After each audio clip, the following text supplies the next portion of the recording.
up, bros, and welcome to the All Bros podcast. I am Jonathan. And I'm Caleb. And we are actually in the same room. Hills once to again, the yes. For the next 2 episodes, actually. Oh my gosh. I forgot about that. Yeah. So, next 2 episodes. We will be side by side once again. But anyway, we are... I didn't say that yet, right? No. Okay. We are a couple... God, I butchered this so bad. We are a couple of aspiring filmmakers that love to watch and critique movies, but also enjoy a lot of bit of the nerd life. This week, on the All Bros podcast, we got nothing for 4K Spotlight, unless you really care about those 2 evil Jack Frost movies. Those are coming to Blu-ray. So... There's an evil Jack Frost movie? Dude, yeah, they're so bad, but they're so good at the same time.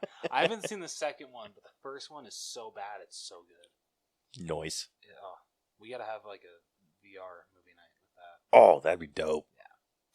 Yeah. Shit, sorry.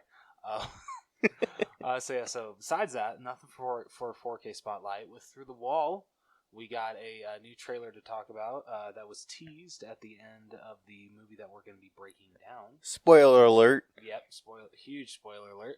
And then after that, we'll be moving on to our headliner of the evening, which will be our breakdown of Spider-Man No Way Home. Hells yes. So let's get started.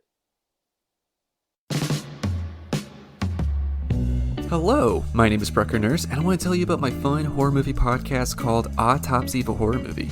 On my show, I like to have fun dissecting out what makes a horror movie scary, what worked for it, what didn't, what types of fears does it play off of. Is it an allegory for any sort of message? I don't know, but let's find out. Also, I like to watch slashers. I'm a big slasher guy, so I'll watch a slasher and do a kill grade for it. I will cover the kills and I will tell you how I would grade it based on shock, method, style points, and a 4th category that is a reflection of the movie. Besides those, I'll have fun with special topic episodes, commentary tracks, interviews with guests, including some Shudder directors, so I just like to have a fun time over here.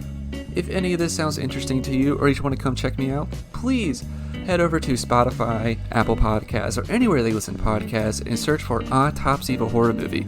Also be sure to find me on Instagram at Brucker Horror, where you get fun updates and some cool little posts that I do. Thanks for listening, and I hope that you get to enjoy the show, and I'll see you on Instagram. Bye.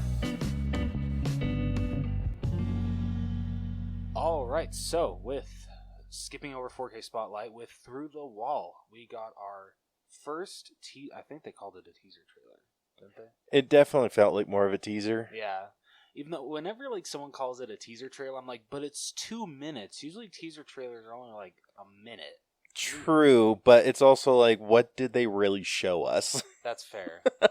But so of course we're talking about the teaser trailer for Doctor Strange and the Multiverse of Madness, which basically this trailer was the end credits scene. To spoiler alert, I kind of like blew the spoiler. Yeah, well, at this point in time, we're using this one because it officially came out today, right? Yesterday. Yesterday. Yeah. So as of when we were recording this. Yeah. So it came out on the 22nd. Yeah. So I don't think it's much of a spoiler saying that it's the end credit scene of No Way Home. Okay. Because it's just like, okay, it got officially released. Everyone who's going to see it has seen it. At least this trailer. Yeah. So it's like, okay, I feel like No Way Home's past at least that spoiler. Okay. I think as long as we just keep from talking about anything else, we're good. Got it. So, yeah, if you guys didn't see Spider-Man No Way Home, which if you didn't, what the hell's wrong with you? Yeah, it's only the biggest movie in the world right now. Dude, seriously, if I didn't go and see it, I would have been spoiled from it by TikTok. Are you serious? Dude, literally, I don't want, but there is like so many like key points of the movie that literally every other video someone filmed it and it's showcasing it. And somebody made a video. It's just like, you do realize that you posting that shit, like like the FBI sees that shit that you post, like you're gonna get in trouble for it. I hope you guys know that. I feel like the FBI has bigger problems. Okay, that's true, but like you know how like some people say no good deed goes unpunished? Yeah. I'm just saying, you never know. This could come back to bite you in the ass. I freaking hope it does.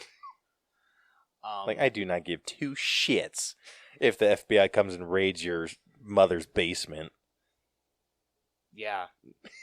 I always found it funny that in the God, what is it? Well, actually, I don't even know if that was in the extended cut or if it was just a deleted scene. But in like Ghostbusters, the 2016 one, they make fun of like a guy that's like filming them after like them capture. I think it's after they capture the like concert ghost, and I think Abby, Melissa McCarthy's character, is just like, "Oh, go back to your mom. Go back to your mother's basement." And he's just like, "My mom's on vacation. Thank you very much. So technically, it's my house this week," or some shit like that. It wasn't funny, but anyway, getting back to the actual damn trailer we're talking about. So Doctor Strange and the Multiverse of Madness. Do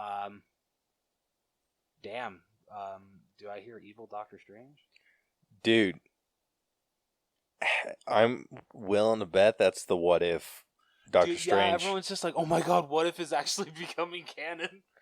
Well, they said it was. Oh, they did? Yeah. Oh. They said that, I mean, it's, what if is technically a multiversal story. Oh, okay, that's true. So they're just like, in this universe, and so yeah, I feel like someone pointed out, anything that has Marvel Studios attached to it is MCU canon. Okay. And so that's how they justified what if. Oh, this is just a multiverse thing. Like, the what if is just like, oh, we can go and see what that would have happened because there are infinite numbers of universes. Okay, yeah, that makes more sense. So yeah, so that's why they're saying that that Doctor Strange, or the what if Doctor Strange is canon. And they did say that a lot of the what if characters are going to be in play. That honestly makes me happy because that episode of What If with Doctor Strange is still my favorite one. Really? Yeah, I love it. It just gets so freaking dark. And the way that when he's literally pushed to the like breaking point and he's talking to the Watcher because he actually knows who he is and that he's there. And he's just like, come on, please, you gotta help me fix this. And he's just like, no, I gotta make you suffer for how you broke reality.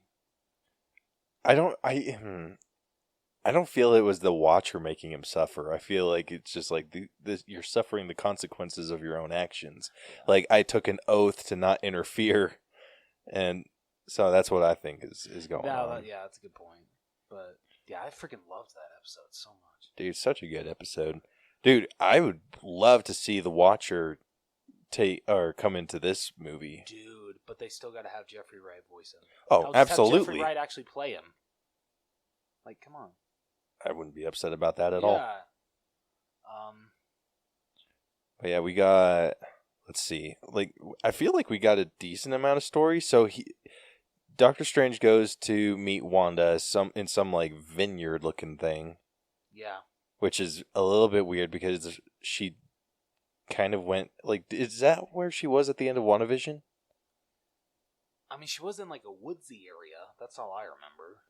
Okay, so not quite like what we saw. Yeah. Unfortunately, but okay, so yeah, he goes and like gathers her because he needs help with the multiverse. Apparently he knows what the hell happened at Westview, so kind of makes you think, hey, Sorcerer Supreme ain't doing his job. No. Oh, actually, nope. Close call right there. Oh, shit. Gosh, I hope that didn't give it anything away, but I doubt it. Okay. I apologize for those of you listening to this episode that haven't seen No Way Home yet. I almost let something slip, but no, we're good. Are you shitting me? I thought I turned that bastard off. It doesn't look like it's picking it up. I know. If you have shitty quality, I'm filming in my sister-in-law's basement, and her AC just turned on, so sorry. Who the hell has an AC that loud? I'm just saying. Most everyone. Oh, well. At least the one at my house in Georgia is. Apparently, I don't notice my own AC. Sorry, guys. Well, your AC unit's probably outside. That is true. It is. Yeah, so that's probably why you don't hear it. Joy's living in an apartment. Yeah. Yeah, mine's built into the damn structure. Lucky you. Yeah. And it's like right next to my bedroom too. I mean, it's nice because like it's white noise, but Okay, but still, for I feel that would get annoying after a while, at least. true. Yeah. So Doctor Strange goes to collect Wanda, says that he needs help with the multiverse, and then it just kind of ignores her from then on. And then Yeah, I was kind of like, wait, what the hell? yeah, and then it kind of so Mordo's back from the first Doctor He's Strange. rocking that hairdo. Dude, he looks so cool. He does. I love it. Doctor Strange is rocking a more comic accurate robe, Yeah. which looks really cool. I wasn't sure they'd be able to get that to look as crisp as it does, but it looks freaking dope. It does. But But I mean, come on, Benedict Cumberbatch can pull off like literally anything. So you're not wrong. And yeah, so he goes into the multiverse, or is traveling through the multiverse. You get to see a little bit of Wong. You get to see a little bit of America Chavez, which is pretty cool. Apparently, her power is punching through universes, well, that's cool. right? So that's probably how she comes into play with Doctor Strange. I find it funny that Wong keeps switching between longer hair and then going back to buzz cut hair. Yeah. Can he just pick one? God damn it! Yeah. Let's see, what else did we get in this? Oh, and apparently, so Mordo, it's so interesting listening to Mordo talk, because he's like he doesn't want to attack Strange, but he's going to. Yeah. Because he poses a threat to the multiverse and says that Strange is the biggest threat to the multiverse. Which makes And then- complete sense. And then super reveal to what if Doctor Strange. Yeah, what does he say? Things have gotten very much out of hand, or something like that. And Something like that, and yeah. then he gives like an evil smile. I'm like, oh yeah. Yeah, dude, I hope we get to see his evil cape. I hope so too. That'd be so cool. Yeah, other than that, not too much to report. I mean, there was a couple Marvel monsters that we Yeah. saw. I feel like the biggest point of this movie, spoiler, just not really a spoiler alert, but kind of. So 5, 4, 3, 2, 1. Definitely a huge plot of this movie is going to be Doctor Strange answering for what he did in Into the Spider-Verse. Yes, and also, damn it, I'm starting to think we should have put this at the end. Yeah, we should have. Oops. Well, all right, whatever. If you're listening past this point, like, whatever. spoilers galore. Spoiler Everything alert. Spoilers from now on. Yeah, just about this trailer and how it ties into the No Way Home movie. So if you listen past this point, it's your own damn fault. No, what I was going to say... What was I going to say? Me every week, man. Oh, man. I just completely forgot what I was going to say because I went on and on about spoilers. Shit. Oh, okay. Now I remember.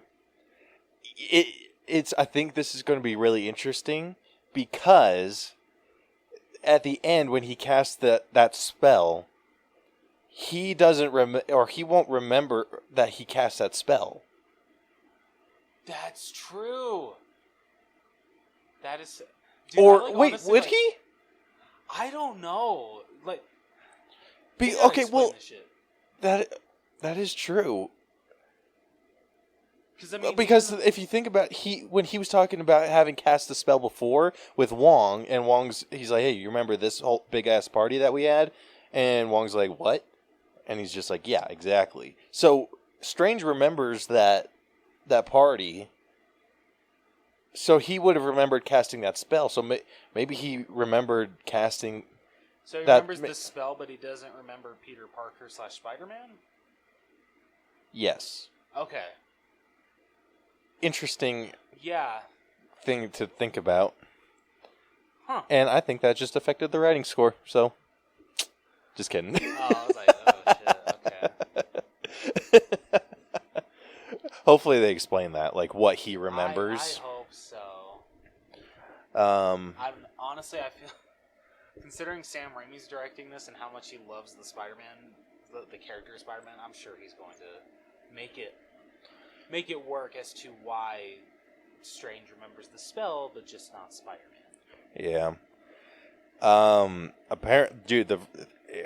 This has been out like what, 2 days, and I feel like the rumors are already freaking flying in with this one.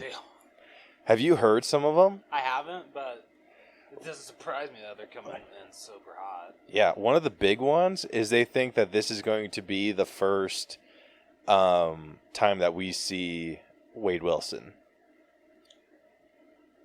That would be amazing. Right? Okay. Yeah, I'd be down for that. I'd be so down for that. In Deadpool and Doctor Strange 2. That'd be so dope. Oh. Yeah, so we're going to get, hopefully, an appearance from him. Apparently, Andrew and Toby aren't done donning the suits. That makes me so happy. Yeah, whether they tie that into something further down the line or tie it into Multiverse of Madness or whatever the hell they do with that one. So that's going to be crazy interesting. The idea of the multiverse and all that they can do with it is insane to me. Yeah, dude. After this movie, I don't know. To me, like I've loved Phase 4 so far. I really have had no problems with it, but after No Way Home and introducing the multiverse, I feel there's like nowhere to go but up now. Yeah. Which you can explore. I hope with opening up the multiverse that this kind of opens Marvel up to doing more one-off movies. Or at least starting like doing like micro trilogies. Or not micro trilogies, just trilogies. Like, hey, we have this character we want to do a story on. Here's his trilogy or however many movies they want to make with that character. And then done. And just be like, that's the end of his story in this universe or whatever. Yeah. Like, I would love to see a trilogy with Spider-Man 2099. Ooh, like a live-action version of that. That'd be sick. That'd be super sick. Just saying, with like other different dimensional characters. Can we get a trilogy of Spider-Ham? That would be cool. I was also thinking maybe like, dude, what I think would be really cool is doing the not Mephisto. What the hell is his name? The Maestro storyline. Yes. Like do an old man Hawkeye story with Maestro as the villain. Dude, that would be sick. That would be dope. Oh, I'd absolutely be up for that. Yeah, I feel like that would be a huge challenge for Mark Ruffalo to access his inner bad guy, because I've never seen him play a bad guy or like a douchebag. The only time I can think of is in Now You See Me, and he really wasn't that much of a douchebag. Not really. That's all I got from Mark Ruffalo. Yeah, but dude, I feel like this movie is going to just set the precedent for the rest of the damn MCU. Yeah. At least moving forward. And I hope that they do right by it. And I hope that, like, with opening this up, because if you open up the multiverse, that opens you up to a ton more stories than if you just are like, okay, I hope they don't open it just to close it. Yeah, that's fair. Like, I want the multiverse to stay open and then just travel, like, have us travel through, and then you don't have to worry about telling these big-ass overarching stories like the Infinity Saga. True. Like, with that one, everything had to tie into everything, and if it didn't, people got pissed. And so, Multiverse, I feel, just opens you up so much more. Gives you so much more breathing room. Because then if someone's like, oh, this is a plot hole. Nope, different universe, bitch.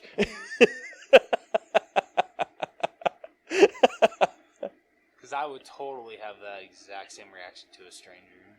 If I'm like, sitting in the movie theater and they bring up that, I'm like, nope, bitch. Hey, hell yeah. So I have real high hopes for this movie, especially after No Way Home, which I just have high hopes, especially that Sam Raimi's directing this. I'm just happy to see him directing another superhero film. Yeah, I will say I am a little bit concerned because at least from how Spider-Man 3 turned out, it doesn't seem like he's great with ensemble. But hopefully he's getting a lot of hopefully Kevin Feige is pulling on the leash a little bit. I mean, because I've seen so many videos of what went wrong with Spider-Man 3. And, I mean, I'm sure you already know that Sam Raimi never wanted to put Venom in there. He only wanted it to be Sandman and Harry's Goblin. Are you shitting me? Yeah. Did you not know that? I did not know that. Yeah, so Raimi never wanted to include Venom because he didn't. So Raimi only wanted to use Spider-Man's villains that were introduced when he was kind of a younger kid. So, like Green Goblin, Doc Ock, Sandman. He actually even wanted to bring in Vulture, for Spider-Man 4. But with Spider-Man 3, he only wanted to focus on Sandman and Harry's Goblin. But just because he didn't understand the character of Eddie Brock, didn't really know where he came from and all that, because he was mostly basing what he knew off of when Venom was first introduced. And from what I've heard, when Venom was first introduced, it was kind of like a hit and miss. He wasn't as good as he was today in the comics. That explains so much about that movie. So basically, I don't know, Raimi kind of not wrote his own Eddie Brock, but kind of what he understood of the character, and yeah, just Sony wouldn't budge with putting Venom in, so he had to, and that's why we got the Venom that we did in Spider-Man 3. So, yeah. Bummer. Yeah, so. That's so disappointing. See, it's really not Raimi's fault. It's Sony for putting Venom in. That's fair, because the only part of Spider-Man 3 that I didn't like was the Venom aspect of it. Yeah, and that was never Raimi's intention. Yeah, so okay. Back you know what, board Sam Raimi? Yeah, I'm on board. I am absolutely on board. Yeah, freaking A. Yeah, right. Sam Raimi just accidentally got redeemed on this show. There we go. All right, score, excitement level, out of 10. Ooh. I am at a solid 8 with this one. I'm excited. It's MCU, kind of bumped me up a little bit higher, especially after this movie, or after No Way Home. Definitely bumped me up a lot higher just because I'm super excited to see what they do moving forward. But again, we didn't get a whole lot of what the story's going to be, which is just kind of a staple for Marvel now.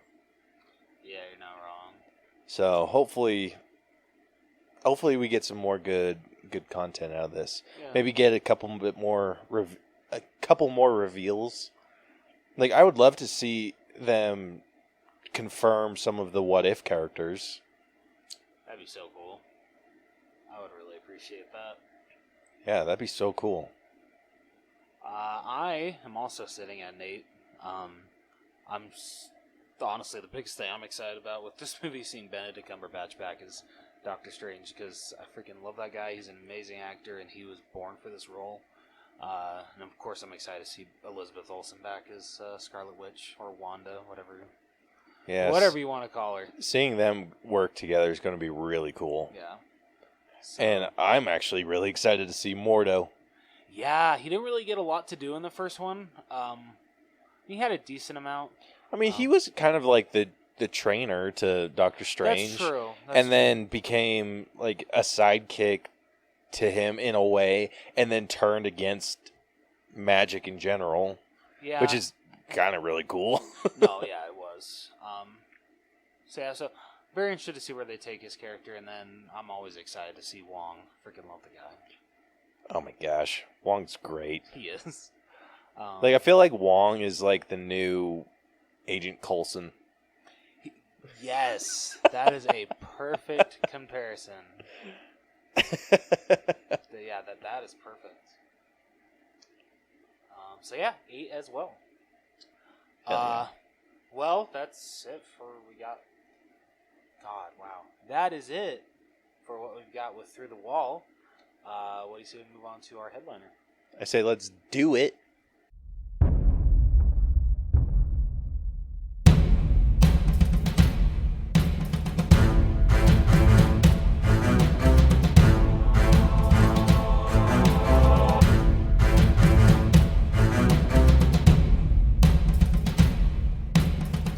Alright, so with this week's All Bros headliner, we'll be breaking down the second highest. God, wow. The second biggest box office opening of all time. It was third for like 2 days, but then it turns out that it actually beat Infinity War. No shit? Yeah, 260 million. Oh, damn. Yeah, so this is just behind Avengers Endgame for the highest box office opening of all time. That is insane. Yeah. So, if you couldn't have guessed, Spider-Man No Way Home, that is what we'll be breaking down on this week's headliner. Caleb, would you like to tell the good old folks on this interweb how we break down a movie? Hell yeah. All right, if you are new to our breakdown system, we have split movies into 8 different categories that we individually score to come to a final All Bros and Crash and Taz movie Cellar. Even though Vic is not here to join us, his scores will count for his scores will count for the movie. But I guess this appearance doesn't really, or won't technically count. Yeah. So him and DJ might actually be 1 episode ahead of him after all this. Oh shit! It's getting intense. Yeah, we'll have some clips and whatnot of Vic, hopefully giving his opinions on the movie, and we'll throw him in randomly. So. Yeah. So anyway, the 8 different categories that we are going to score today are story, writing, acting, character development, effects, music, costumes, and then give it our own personal grade at the very end. All of that magic gets added up together, and we get a letter grade at the very end. And that will be our All Bros Crash and Taz official score for this movie. Big ol' fat spoiler alert for this episode. If you haven't seen it yet, guys, considering it's been now, God, what, like almost 2 weeks now? Well, when this episode releases, and you've been able to avoid spoilers for this long, Godspeed to you, because oh my God, I don't know how you've done it. Yeah, no shit. No, well, the spoiler I was talking about, Vic decided to give this movie 100s across the board. He's a little bitch. Look, Vic, I get it. This movie's great. Spoiler alert. But come on, man. You're supposed to be a critic here. You gotta critique it a little bit. That's exactly what I was thinking, too. Okay, yeah. I'm like, you can't do that. But apparently we can't convince him otherwise, so that's why we're here. We're here to tear this movie down. Vic is a little Spider-Man biased, I'm not gonna lie. I know, freaking Spidey whore.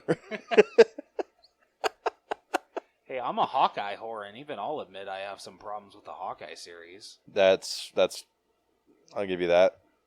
And I'm not completely guilt-free. I'm a bit of a Hulk whore. But no shame. Yeah. No shame. But even you'll admit that you are not a fan of what they've done to him in the MCU. I freaking hate what they've done to him in the MCU. Don't get me started on that, dude. Another episode. When She-Hulk comes out, I'm sure we'll hear Caleb's thoughts on how they handle Hulk in that one. They better... Oh, I almost said a real bad word. Fix him. Damn damn it. We were so close. Dude, one of these days I'm going to slip. Yeah, we were so close to hearing Caleb say the F word. So close. All right, anyway, if you have not seen Spider-Man No Way Home and have chosen to listen to past this point, we are about to spoil the entire freaking movie for you. So if the internet hasn't done it for us, or for you, go on TikTok, because it will do it for you. Yeah, that will do it too. Go on Instagram, go on freaking Facebook for all I care. You'll find spoilers anywhere now, so I don't think it's going to be much of a surprise when ours comes out and you're like, ew, spoilers. I find it funny that literally YouTube, it's hard to find like any release clips actually because they're freaking good. Yeah, but yet on TikTok, I feel like I could watch the whole damn movie. Dude, you probably could. With all the clips I've seen, like right? Like I've seen clips of the fight between Doctor Strange and Spidey. I've seen clips of, like, the main reveal. Yeah. Like, all of the freaking main reveals. I've seen a little too many clips of that main reveal. Like, don't get me, I love seeing it still, but I'm just like, oh my god.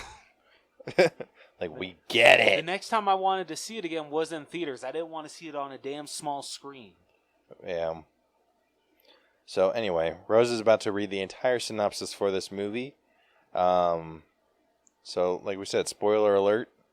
You should have kind of figured that out from this episode title. All right. So, after Quentin Beck frames Peter Parker for murder and reveals his identity as Spider-Man, Parker, his girlfriend MJ, best friend Ned Leeds, and Aunt May are interrogated by the Department of Damage Control. Lawyer Matt Murdock gets Parker's charges dropped, but the group grapple with negative publicity. After Parker, MJ, and Ned's MIT applications are rejected, Parker goes to the Sanctorum, thank you, God, to ask Stephen Strange for help. Strange suggests a spell that would make people forget Parker is Spider-Man. Parker repeatedly requests alterations to let his loved ones retain their memories, which corrupts the spell, but Strange contains it and makes Parker leave. Parker goes to convince an MIT administrator to reconsider MJ and Ned's applications, but is suddenly attacked by Otto Octavius. Octavius rips Parker's nanotechnology from his Iron Spider suit, which bonds with his mechanical tentacles and allows Parker to disable them. As Norman Osborn arrives and attacks, Strange teleports Parker back to the Sanctorum and locks Octavius in a cell next to Kurt Connors. Strange explains that the corrupted spell summoned people from other universes who know Spider-Man's identity and orders Parker, MJ, and Ned to find and capture them. As Parker captures Max Dillon and Flint Marko, Osborn reclaims control of himself from his split Green Goblin personality. He goes to a feast building where May comforts him before Parker retrieves him. While discussing their battles with Spider-Man, Osborn, Octavius, and Dillon realize that they were pulled from their universes just before their deaths. Strange prepares a spell that will send the villains back to their respective universes, but Parker argues that they should first cure the villains' powers and insanity to prevent their deaths upon their return. Parker steals the box spell, traps Strange in the mirror dimension, and, with May, takes the villains to Happy Hogan's apartment. He successfully cures Octavius with Stark Industries technology, but Osborn's Goblin persona takes control and convinces the uncured villains to betray Parker. As Dillon, Marko, and Connors escape, Osborn fatally injures May, who tells Parker that with great power, there must also come great responsibility before dying. Ned discovers he can create portals using Strange's sling ring, which he and MJ use to try to locate Parker. They find Peter 2 and Peter 3, alternate versions of Parker who were summoned by Strange's spell. Ned and MJ find Parker and comfort him while the other Parkers share stories of losing loved ones. They encourage Parker to fight in May's honor. The three Parkers develop cures for the villains and lure Dillon, Marko, and Connors to the Statue of Liberty, where Peter 2 and Parker cure Marko and Connors. Octavius arrives to help and cures Dillon. Ned frees Strange from the mirror dimension, but Osborn arrives and destroys the box spell, breaking the barriers separating universes. While Strange tries to maintain the barrier, an enraged Parker attempts to kill Osborn, but Peter 2 stops him. Peter 3 and Parker inject Osborn with his cure, restoring his sanity. Parker realizes the only way to protect the multiverse is to erase himself from everyone's memory and requests that Strange do so, promising MJ and Ned that he will find them again. The spell is cast, returning everyone to their respective universes, including Eddie Brock, who leaves behind a piece of the Venom symbiote, and wiping everyone's memory of Parker in his universe. 2 weeks later, Parker visits MJ and Ned to reintroduce himself, but decides against it. While mourning at May's grave, he has a conversation with Hogan and is inspired to carry on, making a new suit and resuming superheroics. Hells yes. Oh my gosh. This was such a good movie. It was, and even though it honestly felt like so much, unfortunately, had gotten spoiled, they still surprised me. Honestly, I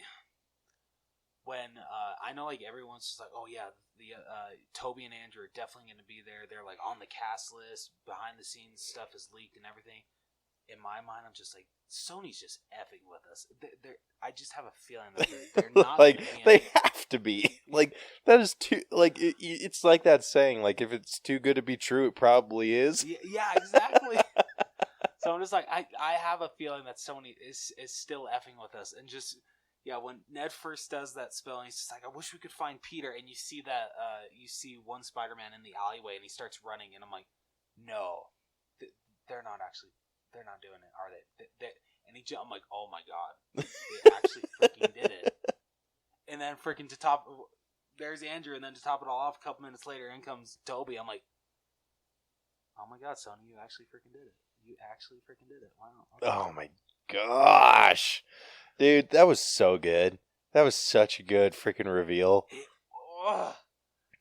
I will say, I was also very hesitant about believing the whole Toby Andrew thing. Like I was like 80% sure, but that 20% of me was like really loud in my brain where I was just like, no, I like you, too good to be true.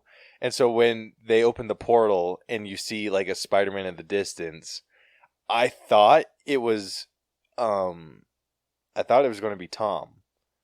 And I was just like, okay, like this is a pretty interesting way for them to get him. And then he like turned and like looked forward. I'm like, that's not his eyes. I like flipped out. I'm like, ah. And so he like comes jumping in, and I lost my mind. And what was funny is, I don't know how it was in your theater, but people didn't start freaking out until like he took off his mask. I'm like, do you guys not realize that that's Andrew's suit? Like, I'm not the kind of person that usually like freaks out. Like, well, there was a big old rumor going around that because like other than the Andrew and Toby being in it, that it was just going to be Tom in their suits. Oh, that'd be dumb. Yeah. I'm glad they didn't do that. Yeah, right. That would have been so dumb. But yeah, they said that like that was a big one going around, that they're like, oh, it's probably just going to be Tom in all like in the different suits. And so that's why when they took off the mask, like everyone freaked out, because they're like, okay, there's no way that's not. Yeah. Oh man, I loved Toby's entrance and everything, but I feel Andrew's was the best for when MJ asked him to like prove that he's Spider-Man, and he does. So he like puts his hand up to the ceiling, and like he's hanging from it. And she's just like, crawl around. He's like, crawl around? She's like, yeah, it's not good enough. He's like, this is plenty. I'm like, the suit's kind of a dead giveaway. Yeah, right? Yeah. Like, it's the same color scheme and everything. Like, come on. Cut the guy some slack. I will say, I do wish that... Like, I'm totally fine with Toby's reveal. Not being in his suit. But where I feel like they should have put him in his suit was when they did the reveal on the water tower. Absolutely agree. Because it looked super weird seeing like Andrew in his mask and then seeing Toby's outline with ears. Yeah, honestly, it just would have made sense for how emotional of a scene it is for them, like talking about like the losses that they had I'm sorry, he's Peter 1, right? Tom Holland? Yes. Yeah. That's gonna get so confusing. But honestly, yeah, I feel it would have made the scene just like a little better. It was a great scene, but it just would have made it more impactful if all three of them were in their Spider-Man suits. Yeah. So that's actually why I docked it a little bit. I'm like, I feel like story-wise, like, yes, it would have been way more impactful had we seen him in the suit when he was talking to Peter. Yeah. Like, if they wanted to do, like, another change back later, like, where he's back in normal clothes at the lab or whatever, like, fine, do that. But I thought it was just kind of interesting. Like, Tom was in his suit. Andrew was in his. Like, why wasn't Toby? Yeah, I agree. Like, honestly, like, at one point, I was like, okay, is he even going to be in the costume? But I know. I was super concerned about that. I'm like, there's no way. That would be so dumb. Like, there's no way they can't not put him in his suit. Yeah. But yeah, then thankfully Andrew's just like, oh, do you have a suit? And then he like kind of like pulls down his shirt, and I'm like, okay, phew. Yeah, I got super worried. I'm like, come on. Like, how do you not put the OG Spider-Man in his amazing classic costume? Oh my gosh, his costume still freaking holds up, man. It's so good. Oh, I'm trying other. So maybe we should talk about some of the villains. Yeah, it's all been about Spider-Man. That is very true. Yeah, another reason why I docked it, and it wasn't really like a big dock for me, at least. They just had. I feel they had a hard time bringing in some of like the other villains. The big ones for sure were Doc Ock, Green Goblin, and Sandman, and then they just kind of sidelined Electro and Lizard. I feel kind of Sandman and Electro kind of got about the same. Electro, to me at least, kind of got like a little more. Okay. The Lizard, was absolutely sidelined. I felt bad for Kirk Connors. Yeah. Freaking literally. I feel, and it's understandable because I don't know if anyone, and I told Caleb this a couple days ago, that for Sandman and Lizard, Thomas Hayden Church, and I forget the guy that plays the Lizard in The Amazing Spider-Man, there were scheduling conflicts, so they weren't actually able to come back. Literally, all that we see is like actually like reused footage, especially from with Sandman. All of that is used is from Spider-Man 3. Which, kudos to them, because I didn't even notice until someone pointed it out. So literally, there's a scene where they go to Happy Hogan's apartment, and I think Peter asks like, "Oh, where's Kurt, or where's the Lizard?" And Aunt May's just like, "Oh, he decided to stay in the truck." And I'm just like, "Okay, well, that's kind of just like a little bit of a cop out." Yeah. Like, hey, we just don't want to animate him for a while. Which, I get it. I get it. Sandman is a lot easier to animate than the Lizard, but come on. Yeah, I mean, it worked out story-wise. Like, I think that was just one of the big ones. Just like, okay, why did he stay in the van? Like, this just seems odd. Just to go through all that trouble and then just stay in the van. Yeah. Wait, no, I'll say that for costume. Sorry. No, you're good. I will fully admit when Toby's, I'm just gonna call them by their like. That's the way you have to do it. You can't do Spider-Man 1, Spider-Man 2, and Spider-Man 3. It's or Peter 1, Peter 2, and Peter 3. Yeah, it just kind of gets super confusing after a while. So when Toby and freaking Otto meet again, and like Otto's just like, "Oh, it's good to see you, dear boy." Dude, I freaking started like tearing up. I'm like, "Oh my god." Oh my gosh. Dude, this kind of goes into writing, but this was like just a tiny, like just a little nugget that I wish we would have gotten that would have just been like cherry on top, is if he would have thrown in the like brilliant but lazy line. I'm like, I was waiting for it and didn't get it. I'm like, I mean, at least we got the trying to do better. At least we got that. Yeah, or the I love the power of the sun in the palm of my hand line. Well, doesn't Peter say in the palm of your hand? Yeah. Okay. He like is holding it and he says the power of the sun, and then yeah. Okay. And then Toby comes in and is like, in the palm of your hand, and I'm like, So good. Yeah. Dude, but what I really appreciate about this, and it as a whole, like with this movie, I feel like they did a really good job at tying in everything. Like they didn't just tie in Toby's stories, or all, like they didn't only focus on tying up Tom's story.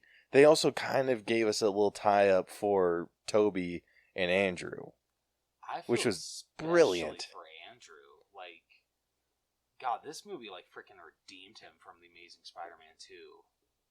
I mean, he was great in that one, but just like the talk that he gets to have when they're all talking, or when Tom is first introduced to Toby and Andrew, and he's like talking about like how after he tried to save Gwen, but she died, and he's just like, I started pulling my punches, I got bitter. He said he stopped pulling his punches. Yeah, I'm sorry. He stopped pulling his punches. He got bitter, and he's like, and I don't want to see you go down that road. And oh god, the emotional scenes from freaking Andrew were just amazing, and let alone he finally gets a chance to redeem himself with saving Tom's MJ. Oh my gosh, dude! When he started like tearing up, I was just like, "You did it, man! You did it!" And I love that he straight up went for a dive. He didn't try to shoot his web to save her. He's just like, "Nope, learned my lesson." Yep. Oh my gosh, I thought that was so good. I love.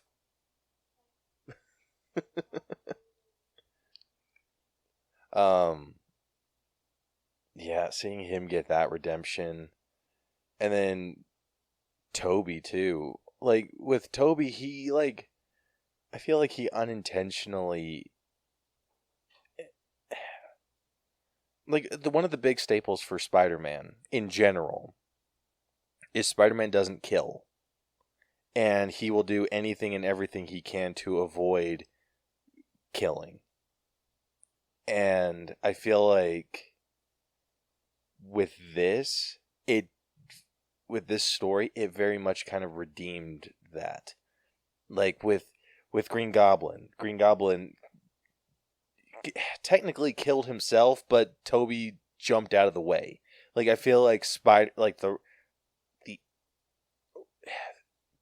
Peter Parker on the page would have like spun around and like redirected the glider to like go out of the way. I don't think he would have let it hit Goblin in the first place. No, that's very true. And then same thing with like Doc Ock. I think he would have like set something up for Doc Ock to like live. And Tom, he did like a really good job about that. Like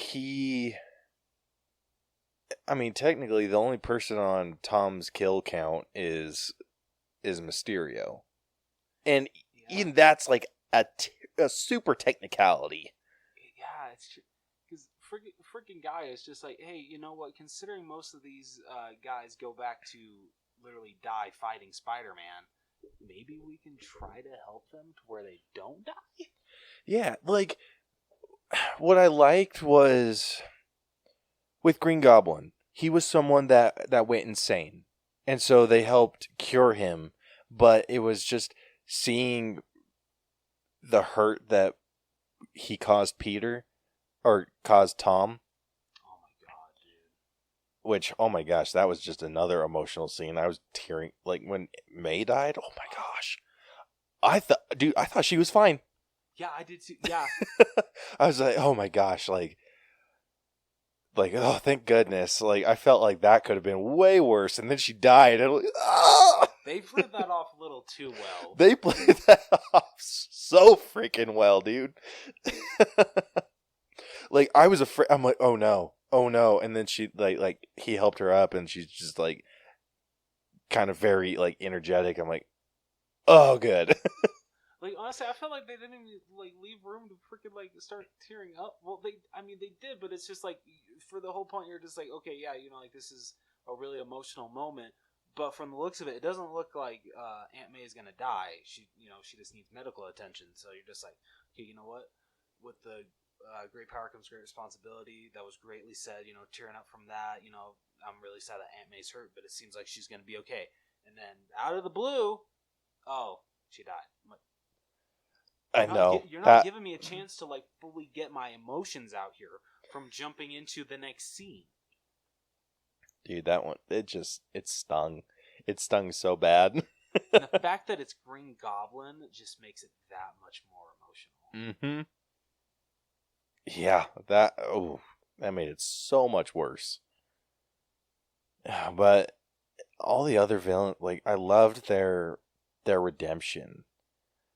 Like, and I love that they didn't, like, make anyone, like, out to be too villainous. Like, they kept their evil level the same. Yeah. Like, with Green Goblin, he was insane. The Goblin persona took over. Doc Ock, he was being controlled by his arms. Electro, he was someone that didn't have any power that suddenly had a lot of it. And kind of, like, grew to love and crave that power. Yeah, which makes absolute sense. Yeah, like, perfect character moment. Yeah. Lizard, whatever. And then Sandman, he was on Spidey's side for most of it, and he was I feel like he was willing to be cured. He was, but I mean, what kind of turns the Sandman kind of down the wrong path is just like, wait, this isn't my Peter, this isn't my universe. All I want to do is go home. I'm gonna do whatever it takes to do that. Yeah, and I feel like a really good turning point. Like, Sandman has this goal in mind, and it's to help his daughter. And when Peter kind of threatens to send them back to their universes where they are going to die, which I don't think Sandman was going to die. Like, Sandman was... Yeah, Flint was okay. Yeah, he lived. Spider-Man 3, right? Yeah, that's exactly what I thought. Yeah. I'm like, you're not one of the ghosts. Yeah. Which that kind of irked. Sorry, really. That kind of always irked me about because they fix it in the movie. They like Doctor Strange is like most of them die fighting Spider-Man, but then the trailer they include the line where Doc Ock says you're flying out into the abyss to fight. In the movie, he says a ghost, but in referring to Norman, but in the trailer, it's ghosts. And then Strange is like, they all die fighting Spider-Man. I'm like, they don't. Neither Connors or Flint, Marco, died fighting Spider-Man. Mm-hmm. The other three did. But those two were fine. So that always kind of irked me about the final trailer. But, they fixed it in the movie, so it's fine. Dude, so were Ock and Goblin the only casualties? Well, and then technically Electro? Yeah, because... Yeah, it was just those three. Yeah, because Lizard lived. Yep. He got sent to Blackgate. Then...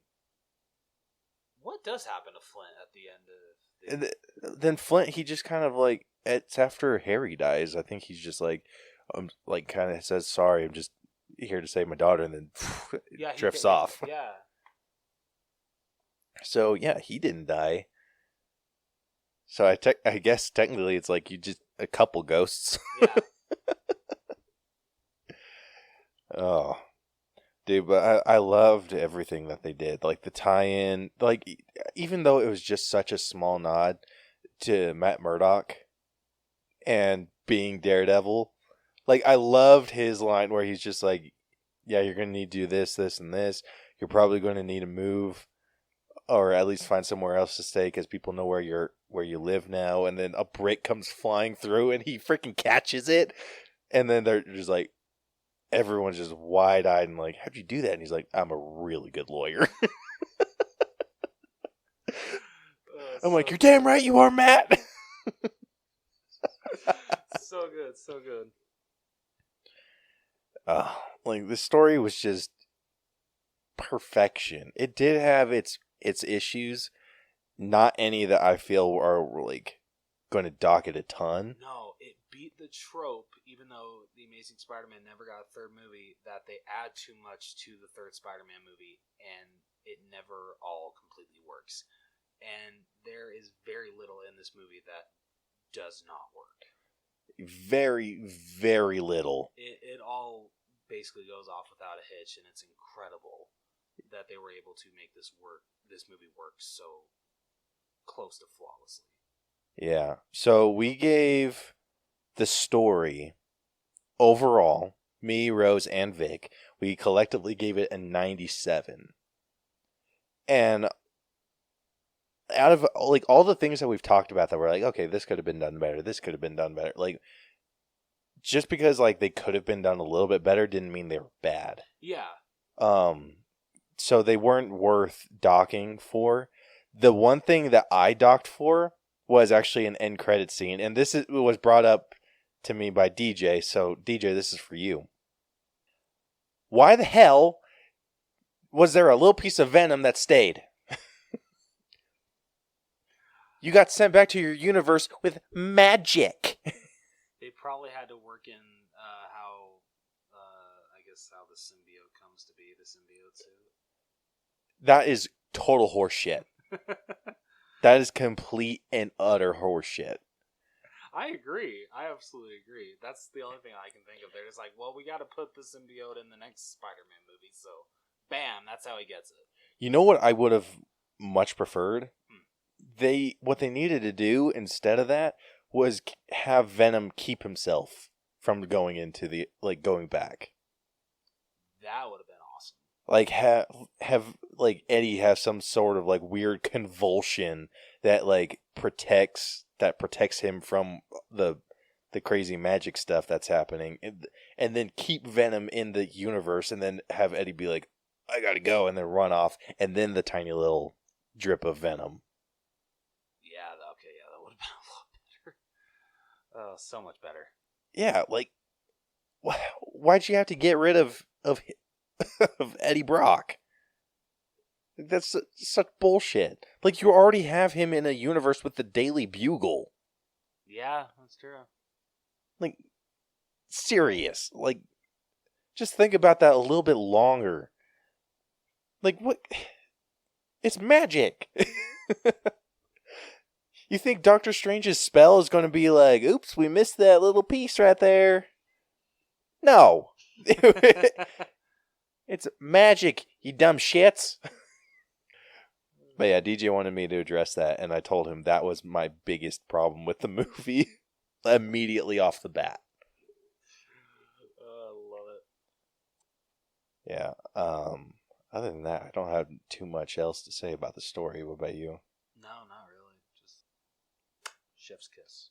Damn straight. I think it definitely deserves that 97. Hell yeah. All right, moving on over to writing.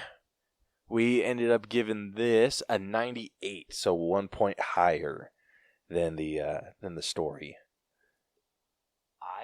One of the best things that this movie does, and I feel I was never like as much of a hater as everybody else was with how this Spider-Man always felt like Iron Boy Jr. Yes. Literally everything that Spider-Man had came from Iron Man, from Tony Stark. This movie at the end fixes that to where, because everyone forgets who Peter Parker is, he literally has to start from the bottom and, create his own suit. I think like he had like a pamphlet for like a GED. Yep. So literally this because technically he doesn't exist. Yeah.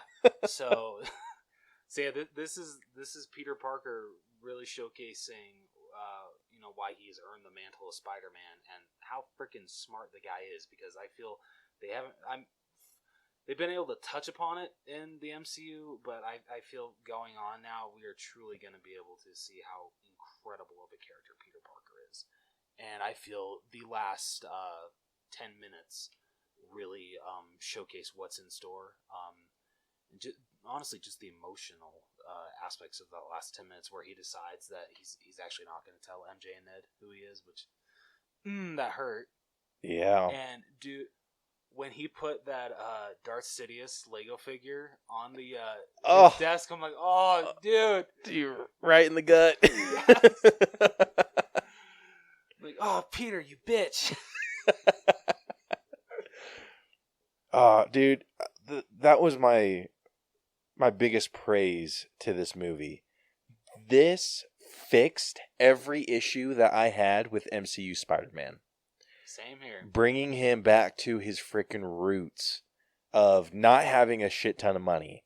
Because he's always had Tony Stark assets or resources. Like he freaking... Like the damn machine that they used to fix all the villains. I'm like, that's just super convenient. Yeah. Like, this machine can make anything. Like, come on. Like, why? Like, you might as well have just been like, oh, we need to cure these villains. Open this box. Oh, look, here's conveniently all the cures we need. What do you know? Dude, that pissed me off so bad. I'm just like, freaking Dave's mocking a box. Speaking of cures, when it's all three Spideys in, it's like, what is it, Tom's high school science lab, and I did not think that they were actually going to touch upon it, but they actually make the joke of how Toby's webbing just comes out of him. Because they're like, because Tom's like talking about his web cartridges, and Toby's just like, wait, what is that? And he's like, oh, that's how my webbing comes out, and he freaking shoots a web to like a beaker or something, and Ned's just like, oh my god, that came out of you, and he's like, yeah, you can't do that, can you? And freaking Andrew was just freaking admiring. I know, dude. Andrew was just a gem. Like, he was just geeking out so hard. And, like, everything. Like, he was perfection. Like, it just kind of, like, Spider-Man needs to be funny, and he nailed funny. Because I love that he even brings that up again, like, towards when it's the final fight, and he's just like, so you make all the webbing inside your body. And he's just like, and Toby's just like, I don't really want to talk about it. Oh my gosh. So good. Yeah, like all these little things that I feel like you could easily just like think over, like, oh, that was just kind of like a weird dialogue, but everything kind of had its meaning. Yeah, absolutely. Which is so nice.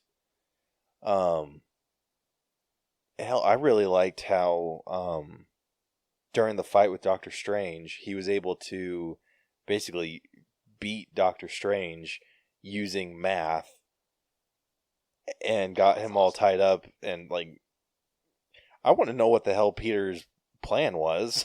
Yeah. For getting him out in case he didn't. Dude, no kidding. Yeah, like, seriously, if Ned wouldn't have been able to summon him through that portal, what was going to be Peter's plan? Did Ned summon him? I thought Strange did it himself. Because he came through it and then closed it. And Ned was having struggles with that part. Oh, yeah. Okay. Yeah, that's how it went. Yeah, so loved that. I loved all the freaking dialogue. My favorite bit of dialogue was when they were kind of struggling to kind of get their get the team going, and they were like sitting there and they're like, okay, like, we haven't been part of a team, like, this is all new to us, and Tom's like, I don't want to brag, but I was part of the Avengers. And so Tom's just like, the Avengers? What is that? And he's like, you guys, you don't have the Avengers? Earth's Mightiest Heroes? And he's just like, nope. Freaking Andrew then chimes in. He's like, is that a band? Are you in a band? Oh my gosh, dude, that was just comedic gold. And then he, like, just the way that he's going on about it. No, it's like like it was just a team, and he's just like, how is this helping? That leads though to the one of the probably best shots I feel in cinematic history. Like I feel this matches up with the Avengers Assemble scene from Endgame when you see all three Spideys jumping off of like the highest whatever the hell it's called, the highest part of this like building structure, and them actually like helping each other swing together, and then they land in order of who, like it's Toby first, then Andrew, and then Tom. Tom front and center. Yeah. Oh my gosh! So and even I forget what track is playing during it, but even the track just gets you freaking hyped. Do you know what that track is? No, what is it? It is, so someone went through and composed a perfect mixture of all three of their theme songs. That's exactly why you got as hyped as you did. I can die happy now. Yeah, and we will discuss that come music time. But yeah, so writing is sitting up at a 98. I think all the comedic beats hit. Very, very little wasted dialogue. The only dialogue that I didn't like was with Flash. Yeah, that's fair. That's why I'm just like, whatever with Flash. But I mean, everything else, like, pretty solid. Yeah. So we're sitting at a 98 there. Unsurprising, Vic gave it a 100. Shocker. Big ol' shocker. It was not in this movie, unfortunately. All right, moving on over to acting. We are sitting at a 96.3. Not bad. Yeah, I think the definite high notes for this one, Tom Holland, Spider-Man. So good. Next, I'd probably give it to Zendaya, who played MJ. Yeah, I would. Yeah, she. This isn't my top 3. Because she does not reach my top 3. I did not. I docked because of Zendaya. What is with you and your hatred towards Zendaya? Dude, I have no idea. I feel like such an asshole every time I talk about her. You honestly shouldn't, because my buddy JC feels the same way. Does he know why? Can he explain it? I don't think he can either. Jeez. We need to get him on and just talk about Zendaya for, like, have that be like a little side episode. But, yeah, so... Yeah, then I'd say Zendaya was like the number 2 of this movie. Then Jacob Batalon, who played Ned. I would actually put some people higher than Ned. Really? I would put actually Willem Dafoe. Okay. Like I'll give you that. I honestly expected Alfred Molina's Doc Ock to have a lot more to do than Green Goblin.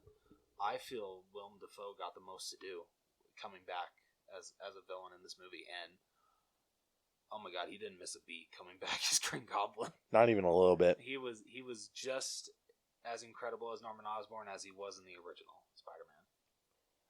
I would say he was better. Yeah, I would too. Because oh my god, when literally towards the end when Tom's just like, you know what, I'll kill you myself. He's like, attaboy. I know, I was just like, oh! There was a lot of screaming going on in this movie for me. There was. Yeah, Most so going through screaming, because I'm weird about, unless like I'm seeing it with like a buddy, like with you or like someone else that like gets as hyped as I do with these movies. I don't want to be like screaming out loud and like someone next to me be like, what the hell? Yeah. I'm weird like that. Yeah, so like the 3 of the, like, what I would consider main cast, what I would say was Tom, Zendaya, and Jacob. Okay. Side cast, I would put Doctor Strange, Marissa Tomei, and Jon Favreau. And then, like, the antagonist cast. Like, I feel like I had to separate them. Like, there's no way that I could do them all together. But the villain cast was just, mwah. Yeah. I will fully say I liked Jamie Foxx's Electro way better in this one than Amazing Spider-Man 2. Yeah. I love how they address that he, like, looks normal. Yeah. Like, yeah, weren't you like bald? Yeah, so let's see. Going through the villains, we have probably in order of most important to least important. We got Willem Dafoe and Alfred Molina at the tip top. Then Jamie Foxx and Thomas Hayden Church, like in the second, and then Lizard. Poor Kurt Connors. Yeah, I forget what the actor's name is. And I do too. I feel bad. yeah, but anyway, all right, top 3. Oh, and then of course we need to include Toby and Andrew in this. I would put them in like the secondary cast with like Marissa Tomei and That's John. fair. It's like really hard. Right? Number 1, I would definitely give it to Tom Holland. This is the best he's been as Spider-Man. His emotional scenes were, oh my god, incredible. So good. Number 2, I'd probably give to Willem Dafoe.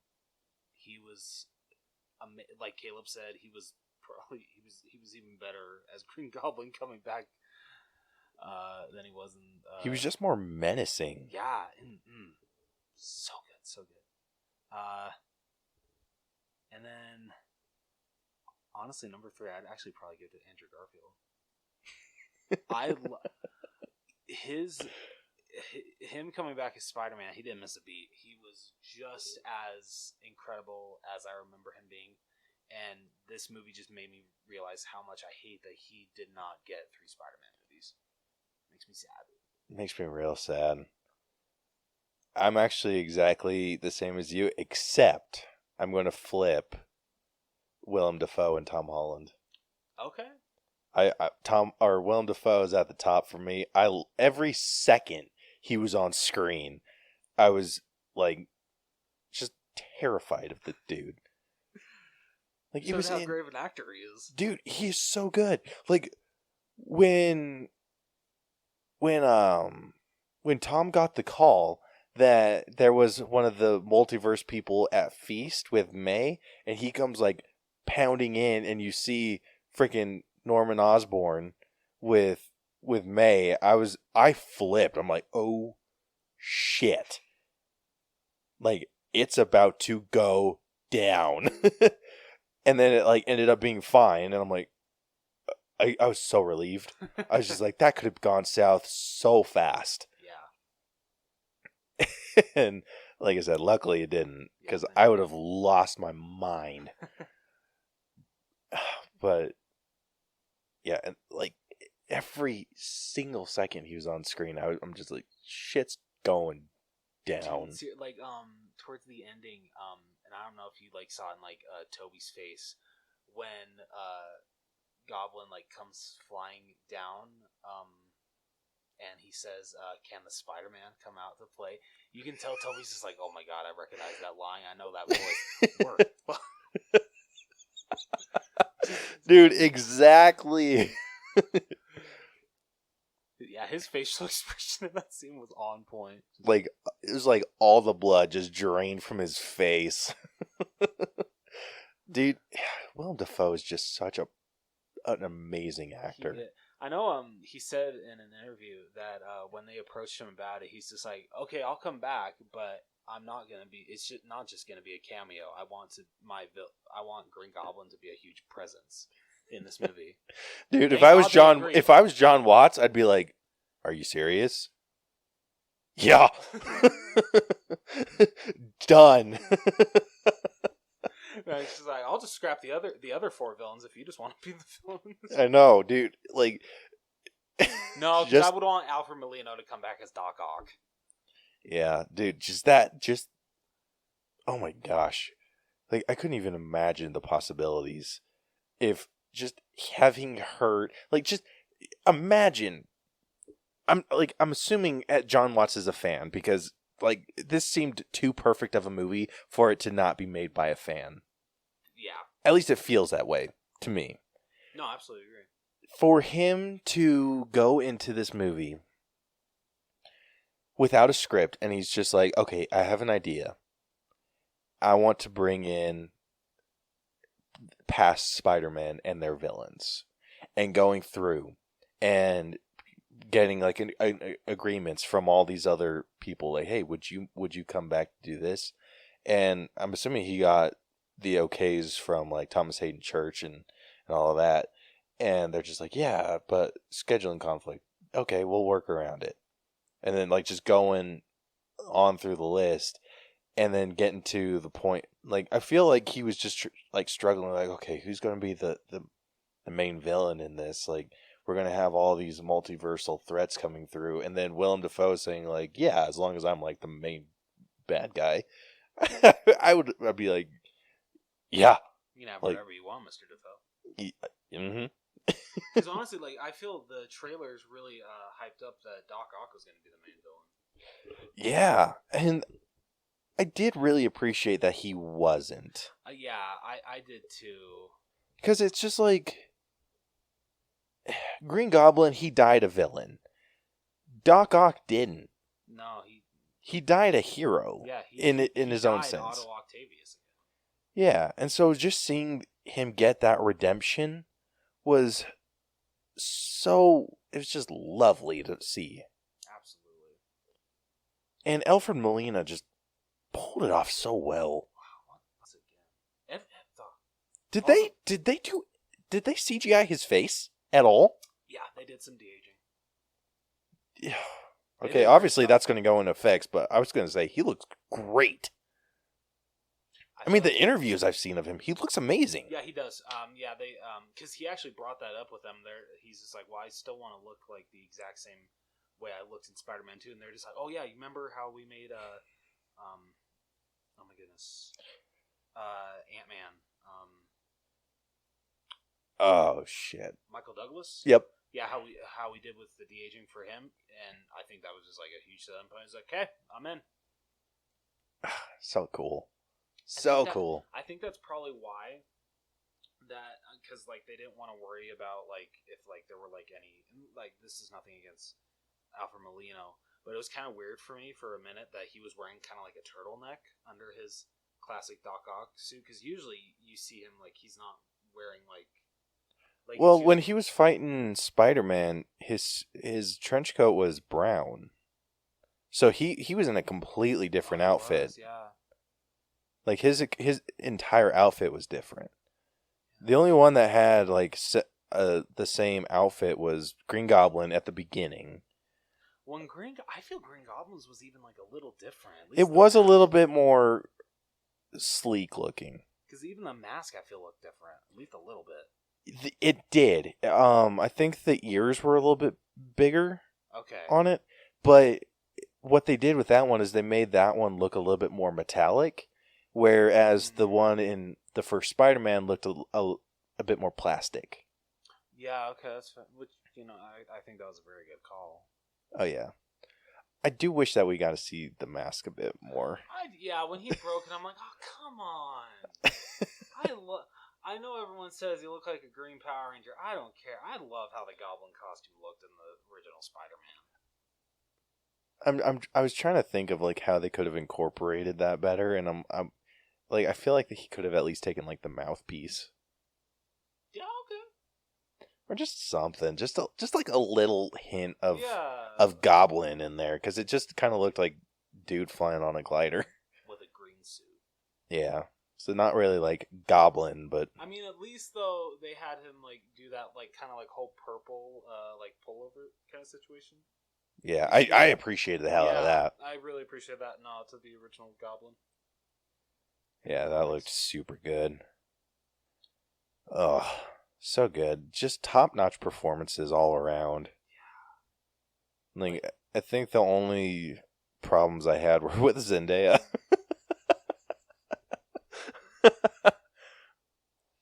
And with how big of a role she played, like, it did dock it a little bit more. Any other acting you want to talk about? No, not really. All right, so with acting, we're sitting at a 96.3. All right, moving on over to character development. We have to do Tom Holland's Spider-Man. Oh yeah. Like, there's no other choice here. I felt like he was a very... it's just kind of like the accumulation of everything that we've seen of him so far just coming to a head. Yes. Like, realizing that he can't protect his loved ones the way that he wants to if they know who he is. Yeah, like, seriously, at the end, with what he does, that is one of the most Spider-Man things that I've ever seen. Dude, exactly. Like, that was just pure genius. Like, it puts Spider-Man in such, like, a weird position. Because everyone knows who Spider-Man is. And this is, like, a discussion me and Vic had for, like, a really long time. So, like, does everyone know that he fought within the Infinity War? Or was, like, such a big part of Tony Stark's life? Or, like, what... Yeah, that's a good question. Yeah, so like with Happy, when he was talking to Happy and he's just like, "Oh, how did you know her?" and he's like, "Oh, I knew her through Spider-Man." I'm like, "Wait, okay, so they know who Spider-Man is." And he's just like, "Yeah, me too." And I'm like, "Wait, what the hell?" Yeah.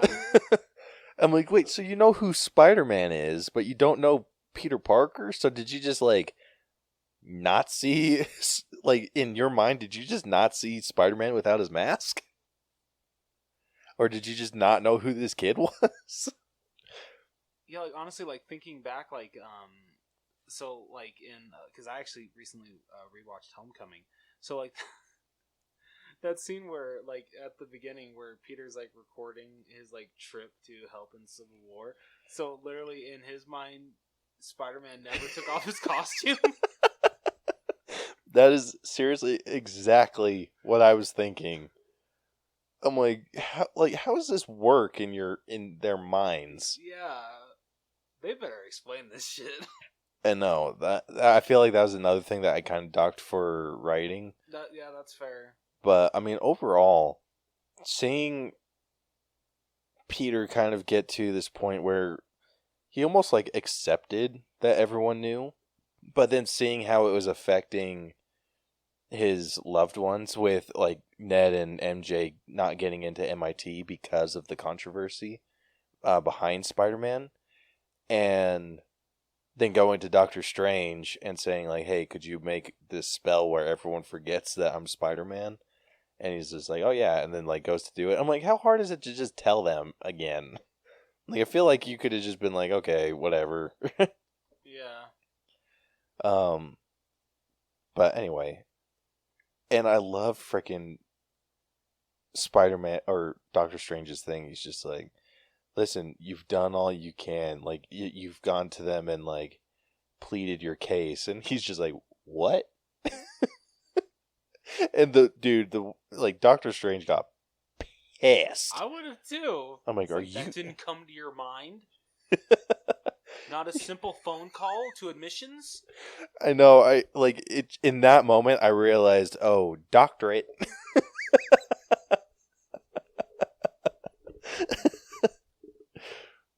Sad thing is, like, when he said that, I'm like, oh my god, I didn't even think about that at the moment. I'm like, I know. I was just like, well, what else was he Oh no! there was no other option. And like, yeah, like, and all, yeah, with that scene on the freeway when she's just like, oh yeah, I'm gonna let them know to reconsider your yours and your friends' applications. I'm just like, I mean, I know that he'd saved her from Doc Ock, but I just feel like something else could have happened to where like she would have said the same thing. Yeah. I laughed so hard at that. But I feel like he had like really good intentions of like wanting his family's life to be better, but then being put into a position where it wasn't, and it was kind of his fault for it, and having this really selfless desire to make their life normal. And Green Goblin points it out the best. He's just like, you're having to choose out of all these things that you want, but you can't have them all. And getting to that point where he's like, the multiverse is breaking, and then just realizing that his friends and loved ones are in more danger, having known who he is, and then just being like, if they all forget like who Peter Parker is, everyone goes back, and just making that sacrifice was just such, like you said, such a Spider-Man thing to do. It was perfection, and like you could tell how hard of a decision that was for him. Honestly, the hurt that you see on maybe not hurt, but like the look that you see on Doctor Strange's face, because he knows that honestly this is the only way to do it. But the fact that you can definitely tell that he is going to miss knowing that Peter Parker is Spider-Man for how much they've gone through together. I mean, it hasn't been that much, but he points out in the movie they saved the world. They saved half. Does he save the whole world or half the world? Half the world. Half the world together. Or half the universe. That's what it is. So you can definitely tell that he definitely started to get a bond with the kid. And so the fact that he has to forget that, it's understandable why he reacts the way that he does. Yeah. Like, it just... Doctor Strange, was just... I think he viewed Peter's decision as very selfish at the beginning. And then when he was just like, all right, let's turn everything back to normal. And he's like, all right, great. We just need to send these guys back. And then when Peter realized that they were basically going back to their death and having that moment where, like, I can't let that happen. And Doctor Strange is just like, it has to. And Peter's just like refuses. And then, like, no, there's nothing you can do. This is their destiny or their fate. Yeah. And then, like, there's nothing you can do. And then Peter goes and actually does it. And so when Doctor Strange comes back and realizes his plan's working, like, you can tell he's like, okay, I'm a little bit impressed by this. And then, like, realizing that Peter will make that ultimate sacrifice, that ultimate selfless sacrifice. And it's just, like, so heartbreaking, like, realizing what he had to do. And Doctor Strange, like, there was just, like, a lot of sadness in his eyes as he was, like, going to do the spell. But then getting Peter back to his roots and having to rely solely on himself was just so masterfully crafted. It really was. I hope that they can do something that well done with Hulk. One can hope. Yeah. But like, it was so difficult to be super harsh on character development. But we managed. So yeah, collectively we're sitting at a 96 for character development. And that's with Vic's 100% as well. So all right, moving on over to effect. Unless you had anything on. No, I got nothing. Okay, moving on over to effects. This is actually where we were the harshest, except for Vic. So, shocker. Yeah, we're sitting at a 93.6 for effects. There were some misses. There is some parts where you can definitely tell it is CGI. Yeah, you get that classic Marvel rubbery look. A lot of people were saying that when they saw that with the introduction of Electro and how Spidey's black suit looked. Yeah, I can give you that. Yeah, definitely. Overall, most of the stuff looked really good. Yeah. Sandman looked amazing. Because he was in sand form a majority of the movie. Apparently, we had a de-age Doc Ock. I didn't even realize that. Like, he looked just flawless. Yeah, he did. All the Spider-Man... Like, when the Spider-Man were all in action... like, when they had their, like, wide shots and were doing, like, the crazy web swinging, that's when it kind of, like, okay, that looks CGI as hell. Yeah, but what can you do? Yeah, but overall, I mean, it was nothing to freaking gawk at. I would one of the biggest positives I can give the effects is that it fixed. Maybe I'm just the only one here, but it fixed one of the biggest problems I had with the Iron Spider suit. The head was actually proportionate with the body. Oh my gosh! Unlike in Far From Home, where the body was way too bulky compared to the head, and it really just bugged the hell out of me. But this movie fixed it, so...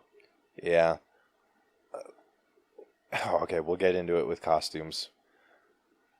But... yeah, all the effects look good. Doctor Strange looked amazing. Like, all of his crazy magic stuff looked really good. Like, there weren't too many issues. Honestly, the only thing I docked for was, like, some of those wide shots where there was, like, some crazy web swinging. And maybe like the occasional mishap with some of the villains. Yeah. I feel like the worst one was probably Lizard. Yeah. There were times where Lizard looked fake as hell. Yeah, I'll agree with you on that one.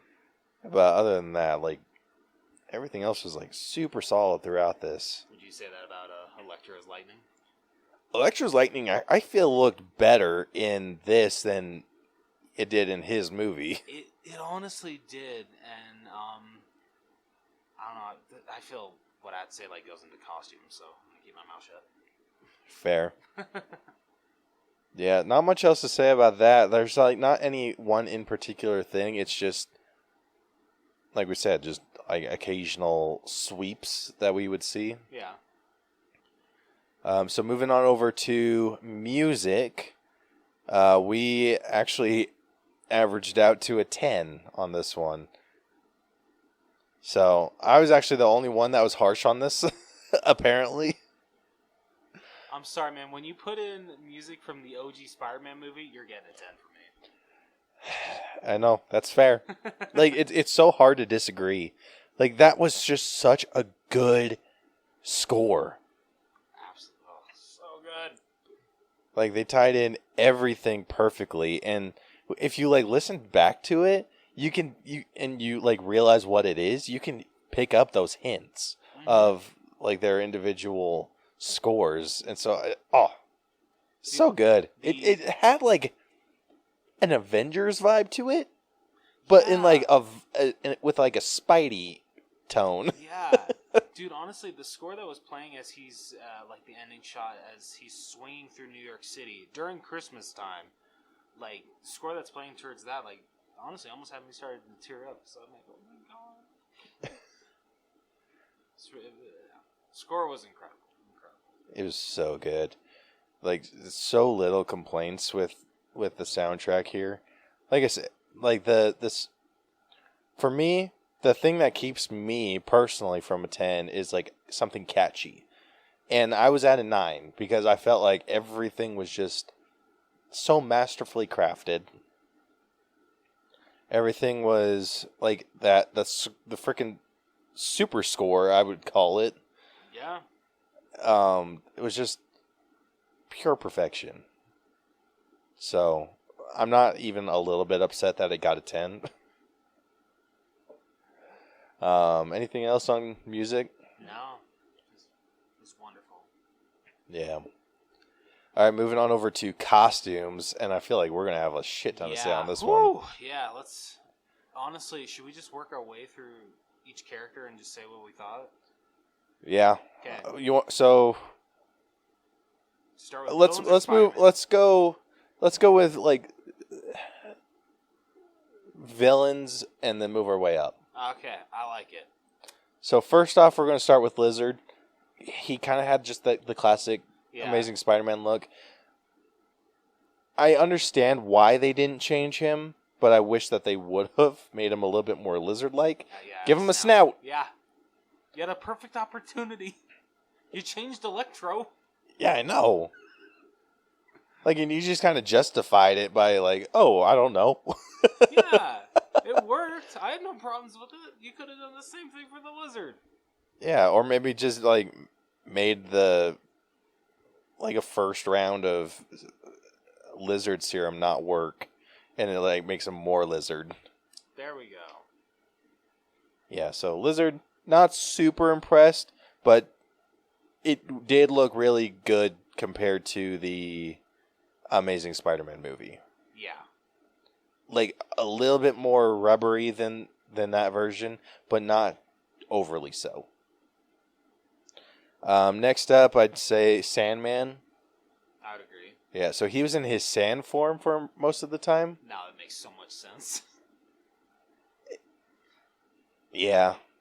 Like, now it makes sense. I'm like, I don't understand why they just didn't get Thomas Hayden Church to come in and film a couple things, and, like, yeah, apparently scheduling conflicts. Yeah.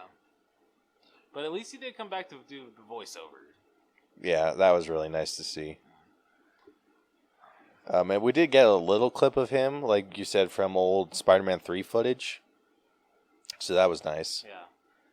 Yeah, like I said, I didn't even notice. Yeah, once he's cured and, yeah, you actually see Thomas Hayden Church's Flint. God, wow, I just pushing that. Yeah. It's like they just put, like, a nice little bow on it. So, like, when you don't see him later, you don't really realize it. Yeah, exactly. So that was really nice. And seeing him in sand form was really cool. Yeah. So, I mean, I'll freaking, like, couch joke at Happy's place. That was pretty funny. Yeah. So, yeah, I really liked seeing him in that. So, definitely high praise for that. Next, we got Electro, who is kind of put in construction gear, I'd say. I thought that was a fire. Well, wait, like, are you talking his final form, or, like, when he's just Max Dillon towards the, Well, his final form was in, like, the safety gear, wasn't it? I think so. But, like, when they first get... Like, he had a new harness and whatnot. That's true. He was wearing, like, a firefighter's outfit, though, when they get locked behind those, whatever they're called things, right? Wasn't that a firefighter's outfit? It might have been. Maybe. I mean, didn't they get it from, like, an electrician's area? Yeah, okay, so yeah, I think it was an electrician's then. Yeah, so I'd say that one was pretty good, but I think what really made his costume stand out is when they did the classic Electro mask with his lightning. That was... I know in The Amazing Spider-Man 2, with him, like, being, you know, bald and blue, it's how he looks in the Ultimate Comics. I think that's where it comes from, is the Ultimate Comics. Yeah. But I actually like this version better. I know he's, like, kind of, like, wearing, like, a, like, simple, like, kind of, like, not, like, army-based, like, costume with just, like, a Stark arc reactor attached to it. But the fact that when he charges it up and shoots... his electricity and his head turns into his classic headpiece, it's like outlined. I feel that just like takes the cake and like makes this a way better version than what we got in The Amazing Spider-Man 2. Oh, no doubt. No doubt. I loved how Electro looked in this movie. Yeah, he looked super good. All right, next I'd say Doc Ock. Tentacles looked exactly the same as they did in Spider-Man 2, which is perfect because the tentacles look perfect in that movie. So, honestly, he looked amazing. Like Gil pointed out, and I didn't even notice, he has like a brand new outfit. Even the jacket is different. I didn't notice that the jacket was different. But I mean, Doc Ock be pulling off the turtleneck very nicely. Oh yeah. I was kind of afraid that they were going to give him the nanobots for the entirety of the movie, like once he took them, and so I'm like, because once I saw them with like the red hue, I'm like, I don't like that at all. And so eventually, when they did take it off of him, and I'm like, oh yes, Yeah. and went back to like the classic claws. Yeah. Like it made sense why they had the nanobots on him for a majority of the film. Yeah. And yeah, I was so happy when they when they fixed that. All right, next up, Green Goblin. Oh God. He was the one with the biggest costume change, I would say. In a way. I would say, I don't know, for me, I feel it's Electro, considering that it's completely different. Okay. Okay. Yeah. But I feel that there is still some subtle changes to Green Goblin's costume that makes it a big deal. Like the fact that literally, what is it, like the next scene after we see Green Goblin like fly in on the freeway, the next scene that he's in, he freaking literally breaks the mask. I'm like, really? I'm like, come on! So the rest of the movie, it's either you just see Norman's face or he's wearing goggles. Yeah. Have you seen the footage of what they were originally going to do for Green Goblin? Oh, and the original movie? Yeah, with like the Goblin helmet that like had like big yellow eyes and the... Have you seen like they had Willem Dafoe put that mask on? Yeah. And try and do like faces with it? Terrifying. Nightmare fuel. Yeah, I'll have to show you after we're done. Yeah, because I remember Sony was just like, yeah, that's a little too terrifying for kids. Let's go the Power Rangers route. Yeah, which I'm glad we got to see that, and he did stay in that suit. He just covered it up with some like purple outfit. Like, I will say with this one, he did kind of dress like an old grandma for a majority of the movie. Which I was okay. I don't know. I liked the addition of like the purple hoodie or hood. Just I don't know. It worked. Yeah, it definitely worked after he attacked Peter and Aunt May. Yes. Like when he jumped on the glider and was gliding up, and his like the hoodie's just kind of like, he was like wearing sweats or something, and it was like ripped like just above the thigh. And then, like, it was going up and just, like, went to the purple hood and everything. Like, that was just pure Green Goblin to me. So good. So, loved that. Loved every second of that. Yeah, then moving on to, I'd say, Toby and Andrew, we can kind of mix in. Yeah, because...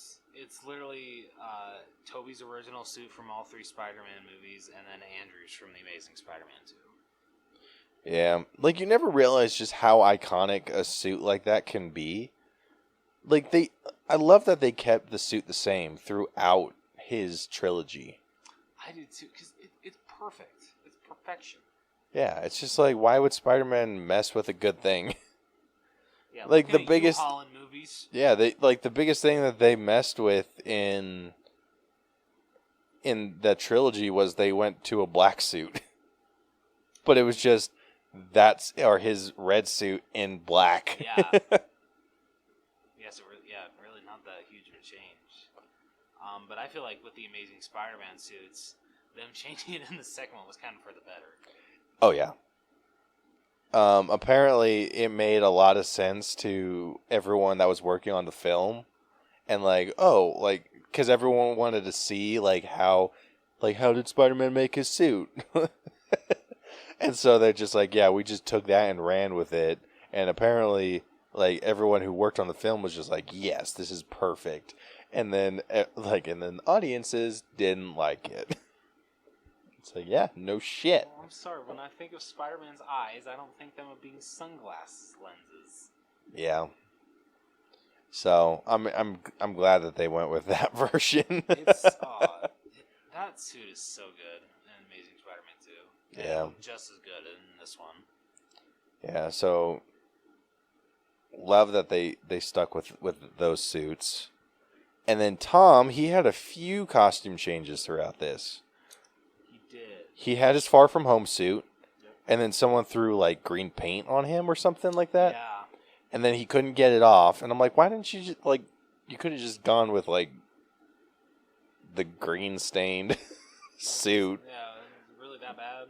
Yeah. And so he wears his suit inside out, which I thought that was so dumb. Yeah.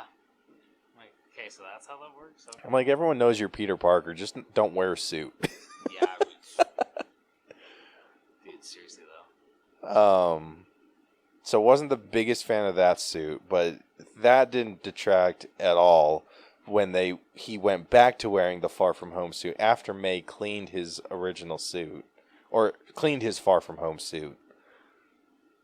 And then once he cured Doc Ock of his arms having control of him and kind of like freed his mind again, Doc Ock gives him back all of the nanobots, and then the nanobots kind of like form a really cool spider look, like kind of cover his Far From Home suit, but not so much that it becomes another Iron Spider situation. It's just gives him some like extra protection, it looks like, which I loved. Yeah, that looked great.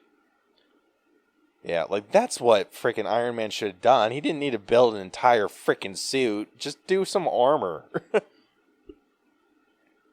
Like, it was kind of like, the way I viewed it was like giving Spider-Man a bulletproof vest. yeah, you're not wrong.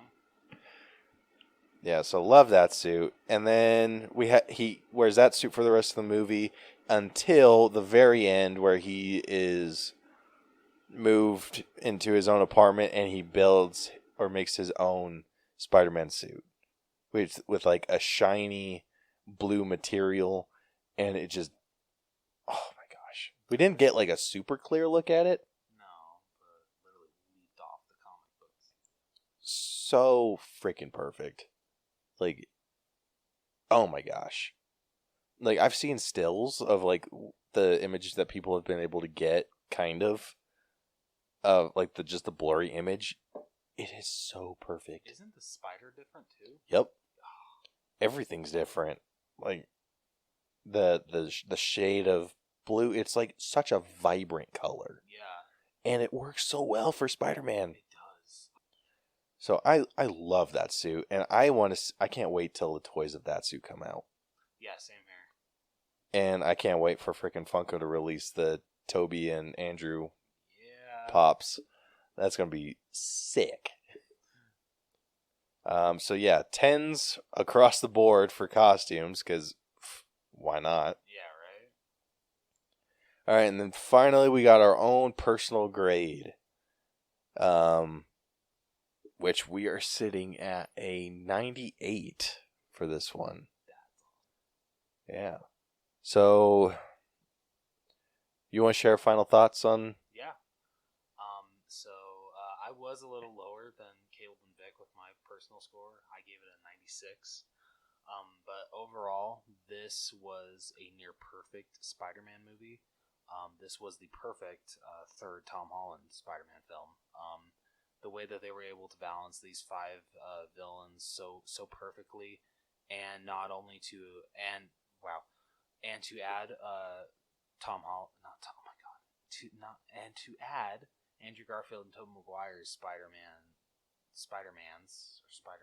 whatever. I'm killing this, guys. I'm killing it.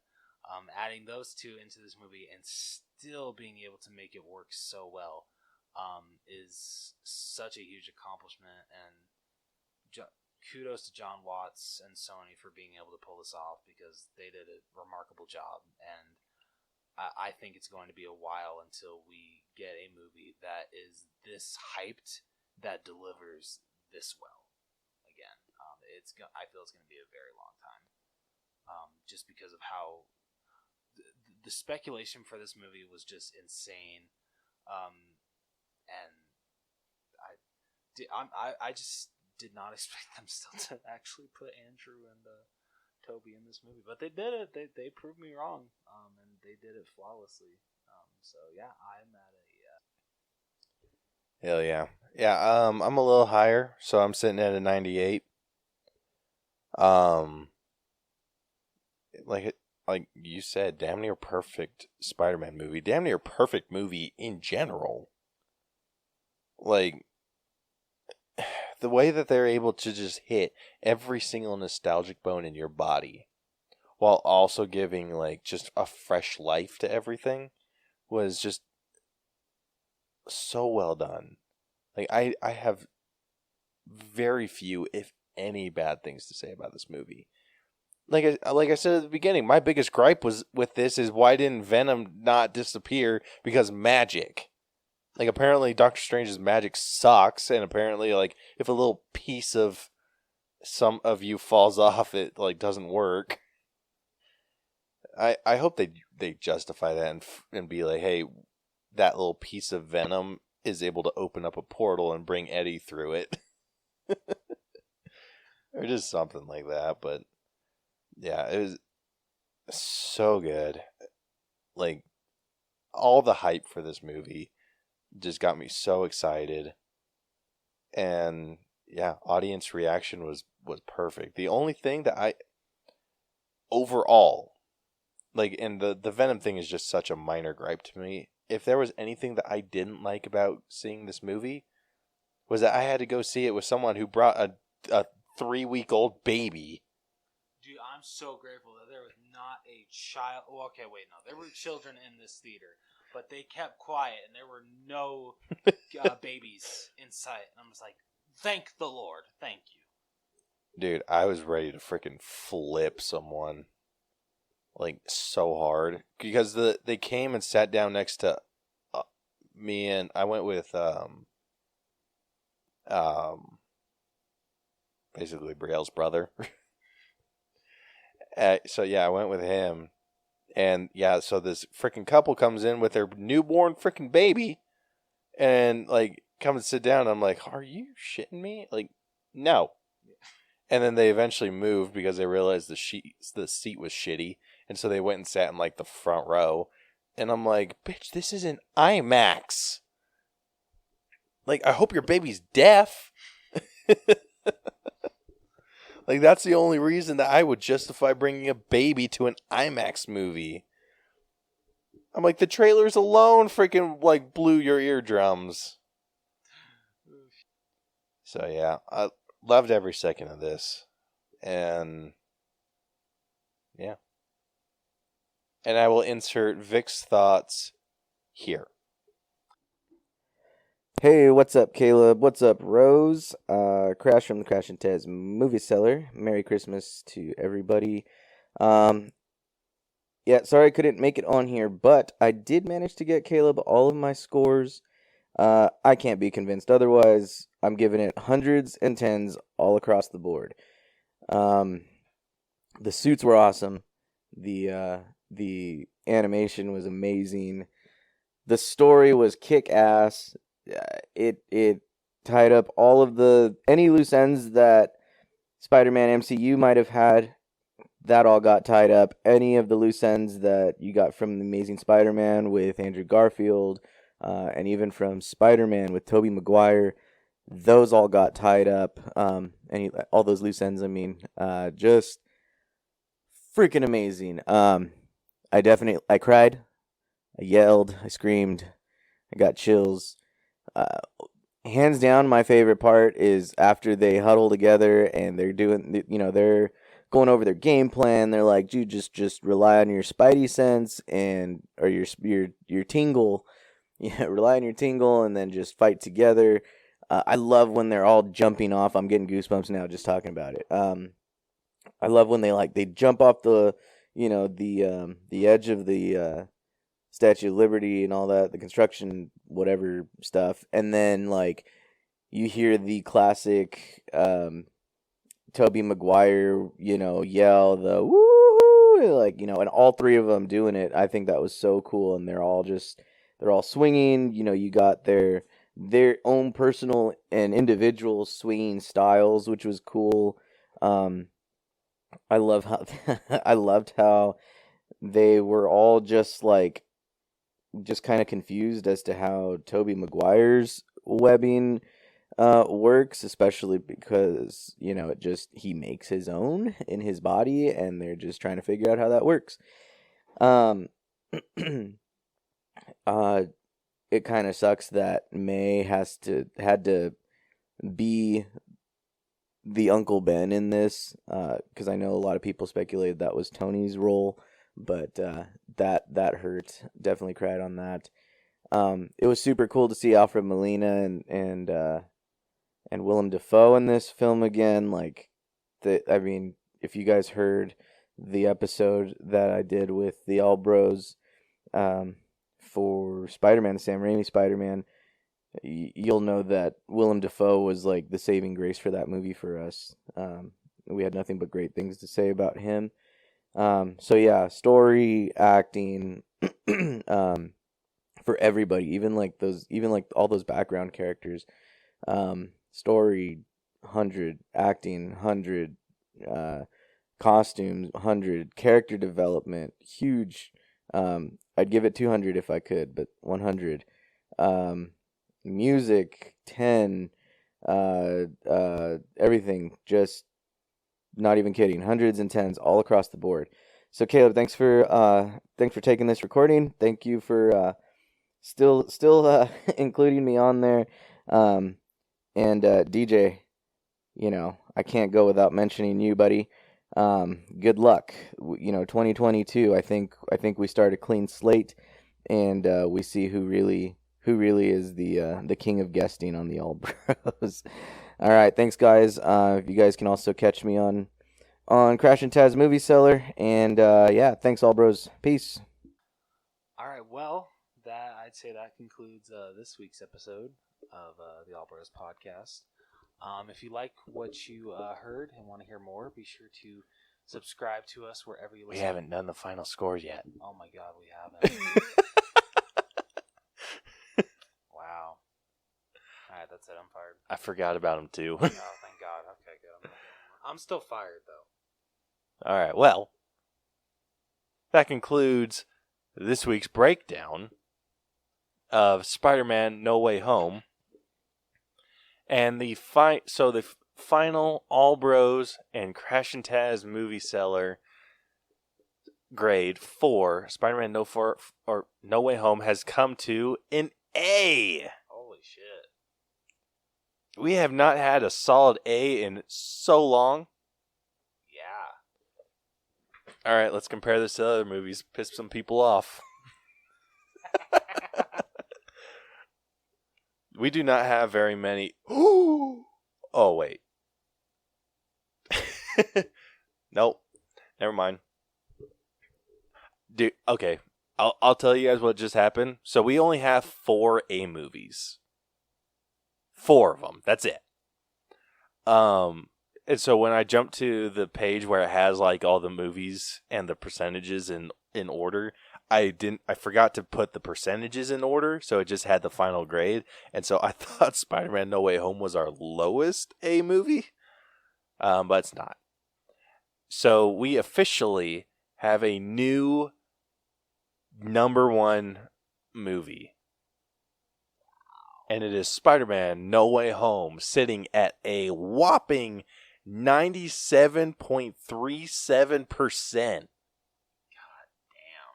Yeah, no shit.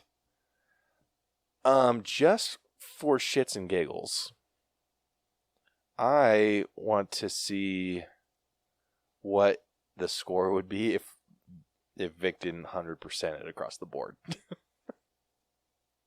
It still would have been top movie. Holy shit. Yeah, it only would have gone down by a percentage. So without Vic's 100% across the board, it would have been at a 96.06. So that is all types of surprising to me. Or let me just Control-Alt-Delete all that. Maybe. There we go. Oh, shit. That is insane. Wow. So yeah, there is nothing that is above this movie. That is wild. But that puts it 2% above Bohemian Rhapsody. Puts it 3% over The Ballad of Buster Scruggs. And then 3% over Avengers Endgame. Yeah. That's wild, dude. That is absolutely wild. Holy shit. Oh my gosh. Dude, who knows when we're ever going to get a movie this high again. Yeah, you got me, buddy. That's insane. Especially with how much it dominates Bohemian Rhapsody by. Dude, no kidding. And the fact that even with our scores alone, it still would have been the highest. It would have been highest by a percentage. Yeah. God, sorry, keep not talking in the mic. Sorry. That's wild. That is so crazy. Anyway, I mean, that's all. Yeah, what else can you say? Yeah.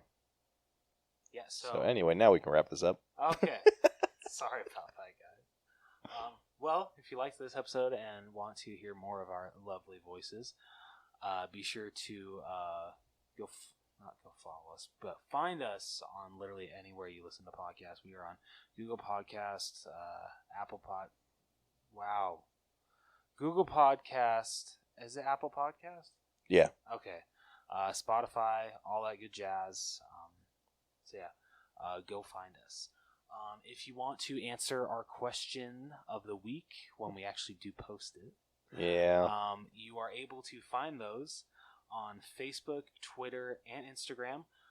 Twitter and Instagram at the Allbros, and then Facebook is facebook.com/the Allbros. If you want to DM us with an episode idea, or if you want to join us, that is a great way to contact us. Or you can also contact us by email at theallbroschannel@gmail.com. And if you guys want to go check out our website, you can get to know us more, as well as you can custom order some of our merch. Because whenever we try to, or whenever Caleb tries to post a new design on, is it TeePublic or Teespring? TeePublic. TeePublic, bitch ass corporations take it down. They copyright that shit, bitches. Dude, I'm working on Teespring right now, like reopening that. But I was going.